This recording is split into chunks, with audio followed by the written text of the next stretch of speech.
నమస్తే welcome to mid day news నేను ప్రియా శర్మ బులెటిన్ల ముందుగా హెడ్లైన్స్ చూద్దాం అమీర్పేటలో గృహజ్యోతి కార్యక్రమం ప్రారంభం మహిళలకు జీరో బిల్లులు అందించిన మంత్రి పొన్నం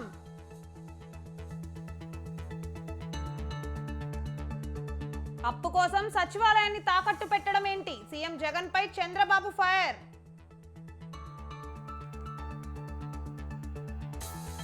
మధ్యాహ్నం తెలంగాణ భవన్ కు కేసీఆర్ కరీంనగర్ పెద్దపల్లి నియోజకవర్గాలపై సమీక్ష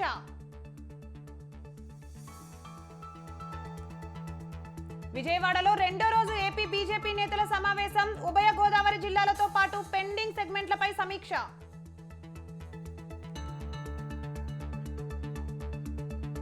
గచ్చిబౌలి కేసులో దర్యాప్తు ముమ్మరం గోవా నుంచి డ్రగ్స్ సరఫరా అయినట్లు నిర్ధారణ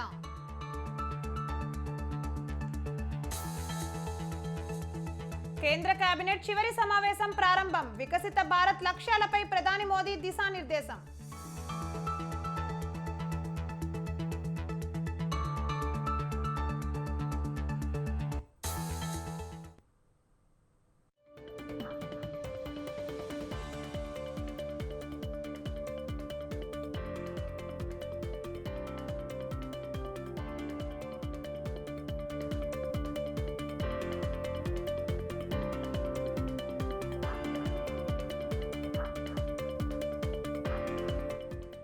రైట్ బ్రేకింగ్ న్యూస్ చూస్తున్నాం. తెలంగాణలో ప్రతిపక్ష బీఆర్ఎస్ పార్టీకి వరుస షాకులు తగులుతున్నాయి.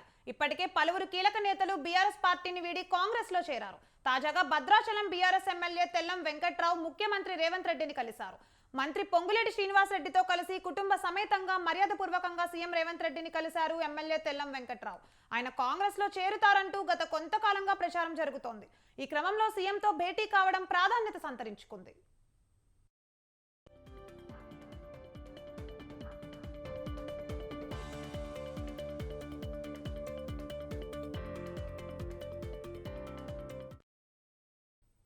రైట్ బ్రేకింగ్ న్యూస్ చూస్తున్నాం. తెలంగాణలో ప్రతిపక్ష బీఆర్ఎస్ పార్టీకి వరుస షాకులు తగులుతున్నాయి.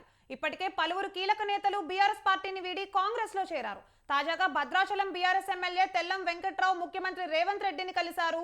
మంత్రి పొంగులేటి శ్రీనివాస్ రెడ్డితో కలిసి కుటుంబ సమేతంగా మర్యాదపూర్వకంగా సీఎం రేవంత్ రెడ్డిని కలిశారు ఎమ్మెల్యే తెల్లం వెంకట్రావు. ఆయన కాంగ్రెస్ లో చేరుతారంటూ గత కొంతకాలంగా ప్రచారం జరుగుతోంది. ఈ క్రమంలో సీఎంతో భేటీ కావడం ప్రాధాన్యత సంతరించుకుంది. రైట్, ఇక ఇదే అంశంపై మరింత సమాచారం మా ప్రతినిధి వేణు ఫోన్ లైన్ లో అందిస్తారు. వేణు, చెప్పండి. ప్రతిపక్ష పార్టీకి సంబంధించినటువంటి బీఆర్ఎస్ పార్టీకి సంబంధించినటువంటి నేతలు వరుసగా ఆ పార్టీకి షాక్ ఇచ్చినటువంటి పరిస్థితి. బీఆర్ఎస్ పార్టీకి సంబంధించిన నేతలు గత కొద్ది రోజులుగా ముఖ్యమంత్రి రేవంత్ రెడ్డితో మొదట మర్యాదపూర్వకంగా భేటీ కావడం, తదనంతరం పార్టీలో జాయిన్ కావడం అనేది మనం కంటిన్యూగా చూసాం. గత కొద్ది రోజుల కిందట హైదరాబాద్ నగర మేయర్ గా చేసినటువంటి బొంతు రామ్మోహన్, అలాగే హైదరాబాద్ ప్రస్తుత డిప్యూటీ మేయర్ పనిచేస్తున్నటువంటి మోత శ్రీదత్త శోభన్ రెడ్డి, అలాగే ఈ బీఆర్ఎస్ పార్టీకి ఎంతో ఎన్నో రోజుల పాటు ముఖ్యమంత్రిగా పనిచేసిన కేసీఆర్ కి అత్యంత సన్నిహితంగా పనిచేసినటువంటి వారు వరుసగా పార్టీని వీడుతూ ఇటు కాంగ్రెస్ పార్టీలో చేస్తున్నటువంటి పరిస్థితి. ఇక ఈ నేపథ్యంలో ఈ రోజు తాజాగా చూస్తుంటే బీఆర్ఎస్ పార్టీకి సంబంధించినటువంటి sitting MLA Bhadrachalam BRS party MLA Tellam Venkatrao మంత్రి పొంగులేటి శ్రీనివాస్ రెడ్డితో ముఖ్యమంత్రి రేవంత్ రెడ్డిని కుటుంబ సమేతంగా మర్యాదపూర్వకంగా ముఖ్యమంత్రి నివాసంలో కలవడం జరిగింది. ముఖ్యంగా గత కొద్ది రోజులుగా చూసుకుంటే ఏదైతే పార్టీలో మాకు తగిన ప్రాధాన్యత లేదు, మేము ఉద్యమ కాలం నుండి పనిచేస్తున్నా కానీ మమ్మల్ని ఎవరూ పట్టించుకోలేదు అని చెప్పి పార్టీ వీడుతున్నటువంటి నేతలు చెప్తున్నటువంటి పరిస్థితి. అయితే తాజాగా ఏదైతే టిఆర్ఎస్ పార్టీకి సంబంధించినటువంటి భద్రాచలం ఎమ్మెల్యే ఈ రోజు ముఖ్యమంత్రి రేవంత్ రెడ్డిని తో భేటీ కావడం అనేది ఇప్పుడు చర్చనీయాంశమైంది. ముఖ్యంగా గత కొద్ది రోజులుగా జరుగుతున్న పరిణామ క్రమాలు చూస్తే బీఆర్ఎస్ పార్టీకి ఎంతో క్రియాశీలకంగా పనిచేసినటువంటి నేతలు ఒక్కొక్కరుగా బీఆర్ఎస్ పార్టీని వీడి కాంగ్రెస్ లో చేరుతున్నటువంటి పరిస్థితి ఉంది. ఇక ఈ రోజు భద్రాచలం సంబంధించినటువంటి ఎమ్మెల్యే ముఖ్యమంత్రితో మర్యాదపూర్వకంగా భేటీ అయ్యానని చెప్పారు. గత కొద్ది రోజుల కిందట కూడా బీఆర్ఎస్ పార్టీకి సంబంధించిన నేతలు మేము మర్యాదపూర్వకంగా కలుస్తున్నామని చెప్తూనే అనంతరం బీఆర్ఎస్ పార్టీని వీడి కాంగ్రెస్ లో చేరుతున్నటువంటి పరిస్థితి ఉంది. ఇక ఈ రోజు ఈ భద్రాచలం ఎమ్మెల్యే భేటీ కావడం కూడా రాజకీయాల్లో చర్చనీయాంశమైంది. Right, thank you for the updates Venu.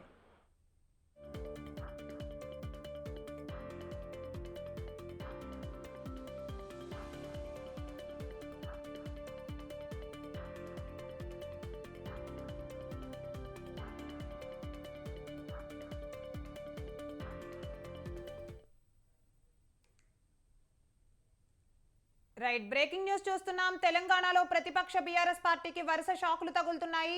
ఇప్పటికే పలువురు కీలక నేతలు బీఆర్ఎస్ పార్టీని వీడి కాంగ్రెస్ లో చేరారు. తాజాగా భద్రాచలం బీఆర్ఎస్ ఎమ్మెల్యే తెల్లం వెంకట్రావు ముఖ్యమంత్రి రేవంత్ రెడ్డిని కలిశారు. మంత్రి పొంగులేటి శ్రీనివాసరెడ్డితో కలిసి కుటుంబ సమేతంగా మర్యాదపూర్వకంగా సీఎం రేవంత్ రెడ్డిని కలిశారు ఎమ్మెల్యే తెల్లం వెంకట్రావు. ఆయన కాంగ్రెస్ లో చేరుతారంటూ గత కొంతకాలంగా ప్రచారం జరుగుతోంది. ఈ క్రమంలో సీఎంతో భేటీ కావడం ప్రాధాన్యత సంతరించుకుంది.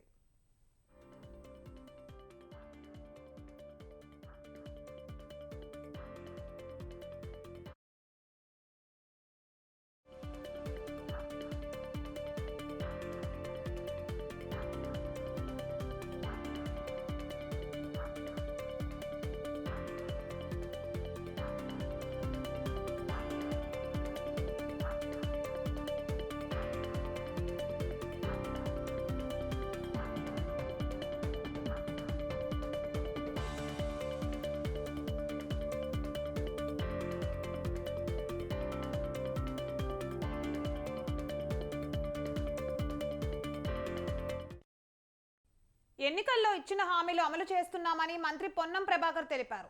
హైదరాబాద్ అమీర్పేటలో గృహజ్యోతి పథకాన్ని ఆయన ప్రారంభించారు. మీటర్ రీడింగ్ ను తీసి స్వయంగా జీరో బిల్లులను మహిళలకు అందజేసి మాట్లాడారు. ఒక్కో ఇంటికి 1000 రూపాయల విలువైన విద్యుత్ను ఉచితంగా ఇస్తున్నట్లు తెలిపారు. నిర్మాణాత్మక సలహాలు ఇవ్వాలని, అనవసరమైన విమర్శలు వద్దని ప్రతిపక్షాలకు సూచించారు. ఈ నెల 11న ఇందిరమ్మ ఇళ్లతో పాటు మిగతా వాగ్దానాలను పూర్తి చేస్తామని మంత్రి స్పష్టం చేశారు. పేదలను ఆదుకుంటూ ఇచ్చిన మాట నిలబెట్టుకొని పథకాలను అమలు చేస్తున్న ఘనత కాంగ్రెస్ ప్రభుత్వానికే దక్కిందని మంత్రి పొన్నం ప్రభాకర్ అన్నారు.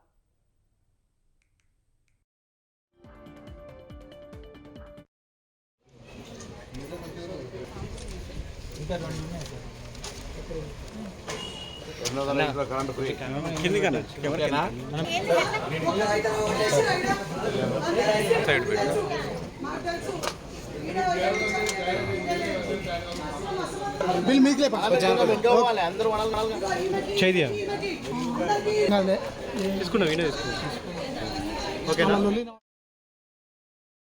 తెలంగాణ ప్రజలకు ఇప్పటికే 10 లక్షల రూపాయల ఆరోగ్యశ్రీతో పాటుగా మహిళలు ఉచితంగా బస్ ప్రయాణం చేయడంతో పాటుగా 500 రూపాయలకే సిలిండర్ ఇచ్చే కార్యక్రమంతో పాటుగా 200 యూనిట్ల విద్యుత్తును ఉచితంగా ఇవ్వడం జరుగుతోంది జీరో బిల్లు పేరు మీద. హైదరాబాద్ 2 నగరాలకు సంబంధించి అమీర్పేటలో జీరో బిల్లుకు సంబంధించి గౌరవ జిల్లా కలెక్టర్ గారు, స్థానిక కార్పొరేటర్, స్థానిక ఈ వార్డుకు సంబంధించిన పెద్దల సమక్షంలో తల్లికి జీరో బిల్ ఇవ్వడం జరిగింది. ఇది చాలా సంతోషకరం. ఎందుకంటే పేదలకు దాదాపు 1000 రూపాయలకు విలువైనటువంటి కరెంటును నెలకు ఉచితంగా ఇవ్వడం జరుగుతూ ఉంది. ఇది మేము ఇచ్చినటువంటి మాట ఇవాళకి ఫలితాలు వచ్చి ఇలా మార్చి 3 డిసెంబర్ 3 నాడు ఫలితాలు వస్తే 90 రోజుల లోపల ఇవన్నీ కూడా పూర్తి చేసి ప్రజలకు అందజేస్తూ ఉన్నాం.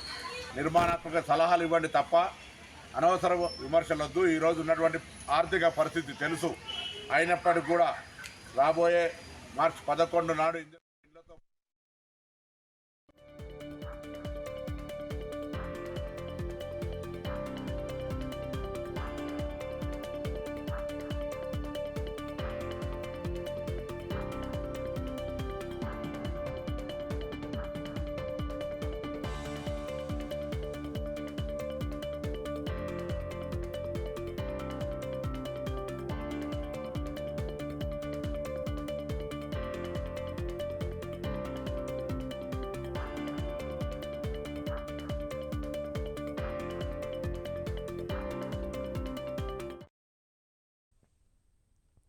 రైట్, బ్రేకింగ్ న్యూస్ చూస్తున్నాం. తెలంగాణలో సంచలనం సృష్టించిన గొర్రెల పంపిణీ పథకం కుంభకోణం కేసులో మరో ట్విస్ట్ ఏర్పడింది.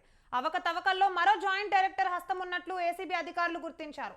ఇప్పటికే 4 ప్రభుత్వ అధికారులు అరెస్ట్ అయ్యారు. ఆ 4 అధికారులను ఏసీబీ 3 రోజుల పాటు విచారించిన క్రమంలో జాయింట్ డైరెక్టర్ పాత్ర బయటపడింది. రికార్డుల్లోకి బినామీ ఖాతాల వివరాలను జేడీ ఎక్కించారు. మెయినుద్దీన్ నుంచి లక్షల రూపాయలు ఫేవర్ గా జాయింట్ డైరెక్టర్ తీసుకున్నారు. రైతుల డబ్బులు కొట్టేసి మెయినుద్దీన్ అతడి కుమారుడు ఇక్రమ్ విదేశాలకు పారిపోయారు. దీంతో ఏసీబీ అధికారులు జాయింట్ డైరెక్టర్ కు నోటీసులు ఇచ్చి విచారించనున్నారు.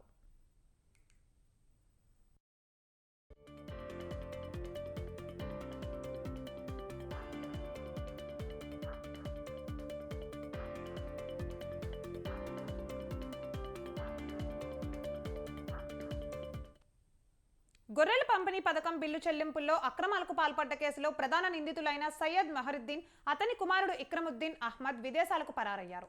విదేశాల్లో నక్కి బాధిత రైతులకు ఫోన్ చేసి బెదిరింపులకు పాల్పడుతున్నారు. కేసు వెనక్కి తీసుకోవాలని లేదంటే ఇబ్బందులు తప్పవని హెచ్చరిస్తున్నారు. దీంతో ఈ తండ్రి కొడుకులపై లుకౌట్ నోటీస్ జారీ చేసేందుకు అవినీతి నిరోధక శాఖ అధికారులు సిద్ధమవుతున్నారు.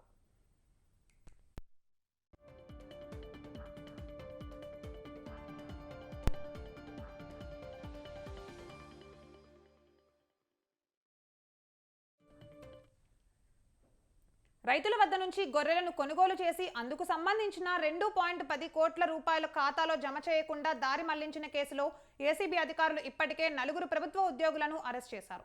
మరికొందరిని కూడా అరెస్ట్ చేసేందుకు రంగం సిద్ధం చేశారు. 2.10 కోట్లు బిల్లు చెల్లింపు వరకే ఇది పరిమితం కాలేదని, మరికొంతమంది రైతుల నుంచి పెద్ద మొత్తంలో నిధులు దారి మళ్లించినట్లు ఏసీబీ ప్రాథమిక విచారణలో గుర్తించింది. విదేశాల్లో నక్కిన తండ్రి కొడుకుల్ని విచారిస్తే అసలు విషయాలు వెలుగులోకి వచ్చే అవకాశం ఉందని ఏసీబీ అధికారులు భావిస్తున్నారు.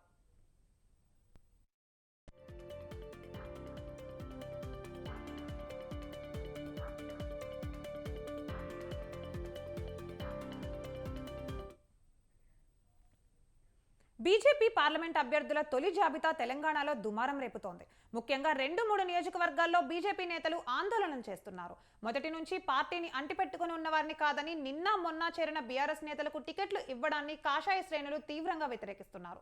జహీరాబాద్, నాగర్ కర్నూల్, మల్కాజ్గిరి సీట్ల కేటాయింపుపై తీవ్ర వ్యతిరేకత వ్యక్తమవుతోంది. తాజాగా మల్కాజ్గిరి టికెట్ ఆశించి భంగపడ్డ బీజేపీ సీనియర్ నేత మురళీధర్ రావు సోషల్ మీడియా వేదికగా స్పందించారు.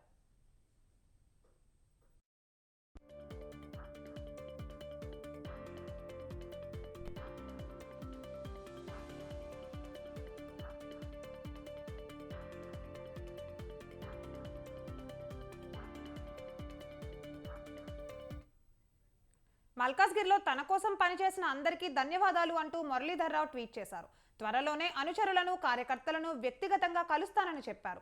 ఆపై భవిష్యత్ కార్యాచరణ ప్రకటిస్తా అని ఎక్స్ వేదికగా మురళీధర్ రావు పోస్టు పెట్టారు. ప్రస్తుతం ఈ పోస్టు బీజేపీ శ్రేణులను కలవరపాటుకు గురి చేస్తోంది.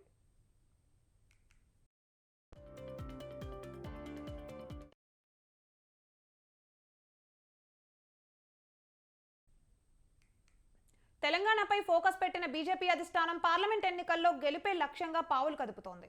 అందుకే వివాదాస్పదం లేకుండా ఉంటే 9 నియోజకవర్గాల అభ్యర్థులను తొలి జాబితాలో ప్రకటించారు. కీలక మహబూబ్ నగర్, మెదక్, వరంగల్, పెద్దపల్లి, నల్లగొండ, ఖమ్మం, మహబూబాబాద్ స్థానాలు ప్రకటించాల్సి ఉంది. మల్కాజ్గిరి స్థానానికి మాజీ ఎమ్మెల్యే ఈటెల రాజేందర్ ను ఖరారు చేశారు. అయితే మల్కాజ్గిరి స్థానంపై ఆశలు పెట్టుకున్న మురళీధర్ రావుకు భంగపాటు తప్పలేదు. దాంతో ఆయన తీవ్ర అసంతృప్తికి గురైనట్లు తెలుస్తోంది.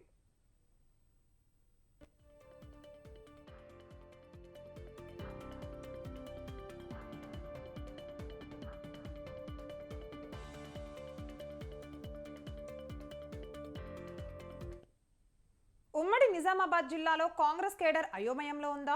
ప్రధానంగా నిజామాబాద్ అర్బన్, ఆర్మూర్, కామారెడ్డిలో పైచేయి సాధించేందుకు నేతలు ఎవరికి వారు ప్రయత్నాలు చేస్తున్నారు. దీంతో సొంత పార్టీలోనే అంతా గందరగోళ పరిస్థితులు ఉండడంతో పార్టీ శ్రేణులకు ఏం చేయాలో తెలియని పరిస్థితి నెలకొంది.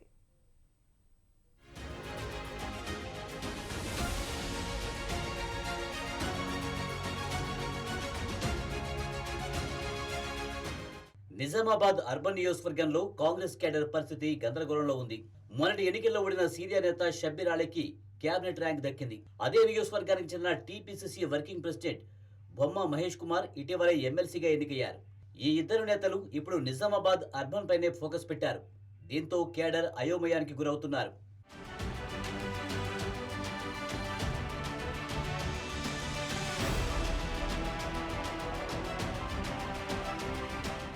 అసెంబ్లీ ఎన్నికలకు ముందు ఓ విధంగా, తర్వాత మరో విధంగా అన్నట్లుగా మారింది కాంగ్రెస్ పరిస్థితి. నిజామాబాద్ అర్బన్, ఆర్మూర్ నియోజకవర్గాలకు అభ్యర్థులు లేక తీవ్రంగా సంక్షోభంలో కొట్టుమిట్టాడిన కాంగ్రెస్ పార్టీకి ఇప్పుడు అధికారంలోకి వచ్చిన తర్వాత సరికొత్త ఇబ్బంది వెంటాడుతుంది. కాంగ్రెస్ అధికారం చేపట్టాక పదవుల పంపకం కోసం, కీలకమైన స్థానాల్లో చోటు కోసం నాయకులు పోటాపోటీగా ప్రయత్నాలు చేస్తున్నారు. ఎవరికి వారు అధిష్టానం దృష్టిలో పడేందుకు తహతహలాడుతుండగా నిజామాబాద్ అర్బన్ నియోజకవర్గంపై పెత్తనం కోసం కూడా పరుగులు తీస్తున్నారు. మొన్నటి శాసనసభ ఎన్నికల్లో అర్బన్ నుంచి అనూహ్యంగా షబ్బీర్ అలీ పోటీ చేసి ఓటమి పాలయ్యారు. ఎన్నికల సమయంలో కేటాయించినంత సమయాన్ని ఇప్పుడు శ్రేణులకు ఇవ్వలేకపోతుండటంతో హస్తం శ్రేణులు కొంత ఇబ్బంది పడుతున్నారు.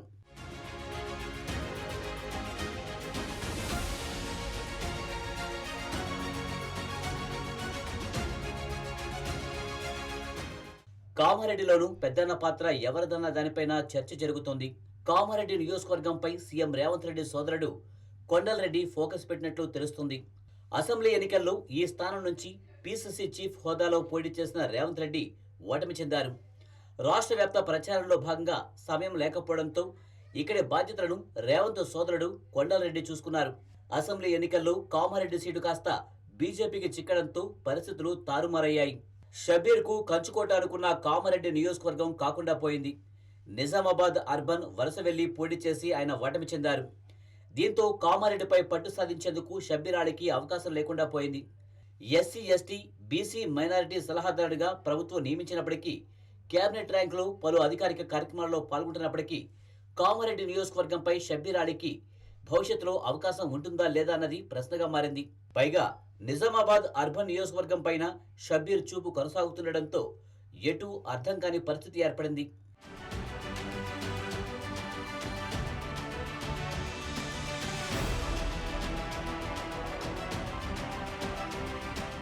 మొన్నటి వరకు కామారెడ్డి జిల్లా కాంగ్రెస్లో షబ్బీర్ అలీ పెద్దన్న పాత్ర పోషించారు. ఇప్పుడు ఆ నియోజకవర్గంలో కొండలరెడ్డి పట్టు సాధిస్తున్నారు. షబ్బీర్ అలీ ఇటు అర్బన్ను చూసుకోవాలా లేక సొంత నియోజకవర్గం కామారెడ్డికి పరిమితం కావాలా అన్నది ప్రశ్నగా మారింది.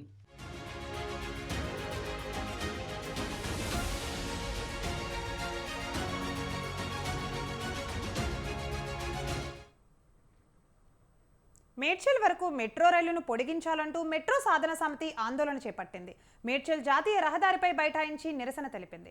మెట్రో ఫేజ్ 2 విస్తరణలో భాగంగా మేడ్చల్ వరకు మెట్రో రైలును ప్రకటించాలని ప్రభుత్వాన్ని డిమాండ్ చేశారు. ఈ సందర్భంగా వివేకానంద విగ్రహానికి వినతి పత్రం అందజేశారు. మేడ్చల్ ప్రాంతం ఎంతో అభివృద్ధి చెందుతుందని, ఫేజ్ 2 మెట్రో విస్తరణలో భాగంగా మేడ్చల్ వరకు మెట్రో ట్రైన్ మంజూరు చేయాలని మేడ్చల్ మెట్రో సాధన సమితి సభ్యులు కోరారు. మేడ్చల్ నుండి హైటెక్ సిటీ, గచ్చిబౌలి, హైదరాబాద్లోని ఇతర ప్రాంతాలలో ఉద్యోగాలు చేసే ప్రయాణికులకు ప్రయాణం వెసులుబాటు ఉంటుందని చెప్పారు.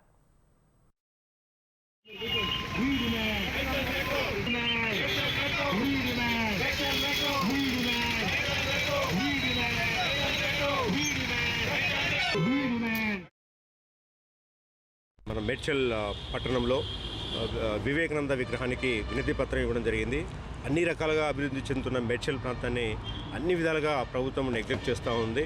సో ఈ అభివృద్ధి చెందిన ఈ ప్రాంతానికి మేడ్చల్ మెట్రో రైలు కనెక్ట్ చేస్తే ఈ ప్రాంతం మరింత అభివృద్ధి చెందుతుంది. దయచేసి రేవంత్ రెడ్డి గారిని, తెలంగాణ గవర్నమెంట్ని దయచేసి మేడ్చల్ ప్రజలము, నార్త్ ఆఫ్ హైదరాబాద్ ఉన్న ప్రజలందరూ రిక్వెస్ట్ చేసేది ఏంటంటే ఫేజ్ 2లో మేడ్చల్ మెట్రో రైల్ని ఇంక్లూడ్ చేసి ఈ ప్రాంతానికి మంచి కనెక్టివిటీ ప్రొవైడ్ చేయాలని రిక్వెస్ట్ చేస్తున్నాం. పూర్తిగా హైదరాబాద్లో అన్ని మూలలకు మేడ్చల్ మెట్రో వచ్చింది.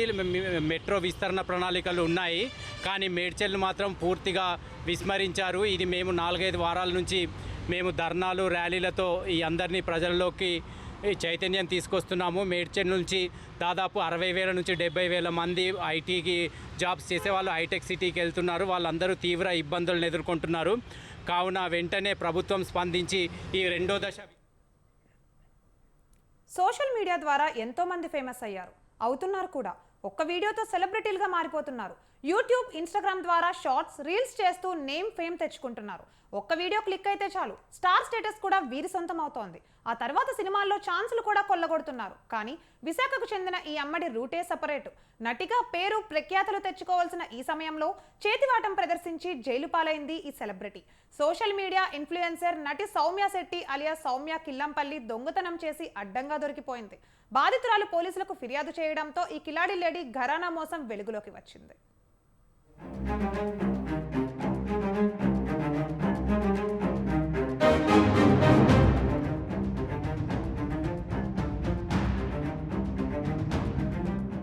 గత నెల 23న విశాఖ నగరం దొండపర్తి ప్రాంతం బాలాజీ మెట్రో రెసిడెన్సీలోని ఫ్లాట్ నెంబర్ 102లో భారీ చోరీ జరిగింది. 150 తులాల బంగారు నగలు చోరీకి గురైనట్లు యజమాని ప్రసాద్ బాబు పోలీసులకు ఫిర్యాదు చేశారు. రంగంలోకి దిగిన డీసీపీ క్రైమ్ వెంకటరత్నం ఆధ్వర్యంలో ఏడీసీపీ గంగాధరింటికి చేరుకొని ఇల్లుతో పాటు ఇంట్లో బీరువాను పరిశీలించారు.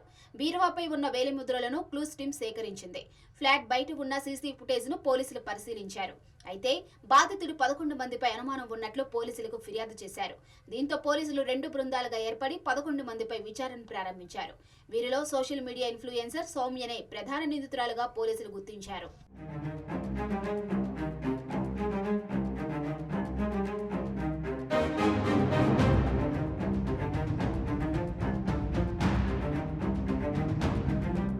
గోపాలపట్నం పాలిమర్స్కు చెందిన సౌమ్య శెట్టి ఇన్స్టాలో వీడియోలు చేస్తూ ఫేమ్ తెచ్చుకుంది. ఆమె ట్రిప్ అనే చిత్రంలో నటించింది. ప్రస్తుతం శివం అనే మూవీ కూడా చేస్తుంది. జనపల ప్రసాద్ కుమార్తె మరో ఇన్ఫ్లుయెన్సర్ మౌనిక అనే అమ్మాయితో 2016లో సౌమ్యకు పరిచయం ఏర్పడింది. ఆమెతో పరిచయం పెంచుకొని 8 ఏళ్లుగా వారితో నమ్మకంగా నటించి తరచుగా మౌనిక ఇంటికి వెళ్లేది. నేరుగా బెడ్రూమ్లోకి వెళ్లి అక్కడ బాత్రూమ్ వాడుకుంటూ ఉండేది. గదిలోకి వెళ్లిన ప్రతిసారి గంటలు ఉండేది. అలా 2-3 సార్లు చేసింది సౌమ్య. అలా వెళ్లిన ప్రతిసారి చేతివాటం ప్రదర్శించి సుమారు కేజీ బంగారం కొట్టేసింది.